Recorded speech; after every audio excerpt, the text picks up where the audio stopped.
PPP అంటే అర్థం తెలియని వైఎస్ఆర్ కాంగ్రెస్ పార్టీ ఈ కూటమి ప్రభుత్వం ఏదో ఈ మెడికల్ కాలేజెస్ని అమ్మేసింది అనే అభిప్రాయాన్ని కలిగించడానికి ప్రయత్నం చేయడం చాలా శోచనీయం.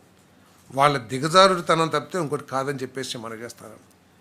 పీపీపీ అంటే ఇది కేవలం ఆంధ్రప్రదేశ్లోనే కాదు, దేశంలో దాదాపు 70% స్టేట్స్లో పీపీపీ మీద అనేక మెడికల్ కాలేజీలు, మెడికల్ హాస్పిటల్స్ పనిచేస్తూ ఉన్నాయి.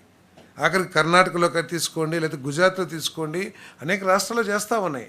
ఆఖరికి వైఎస్ఆర్ కాంగ్రెస్ పార్టీ ప్రభుత్వ హయాంలో కూడా విజయవాడ గవర్నమెంట్ హాస్పిటల్ని జగన్మోహన్ రెడ్డి గారి ప్రభుత్వం వచ్చిన తర్వాతే పీపీపీకి ఇచ్చారు, కార్డియాక్ డివిజన్ అంతా కూడా. మరి వారు ఉన్నప్పుడు కూడా చాలా డిపార్ట్మెంట్స్ పీపీపీలో పనిచేసినాయి. సో ఇక్కడ వారికి ఏమైనా అనుమానం ఉంటే మేము చర్చకు కూడా సిద్ధంగా ఉన్నామని చెప్పేసి మనం చేస్తామని నేను. మరి అంతేగాని నిన్ననే చూసాం, ఇందాక ఎవరో చెప్తా ఉన్నారు వచ్చినాక అరెస్ట్ చేస్తాము 2 నెలల్లో అని చెప్పేసి.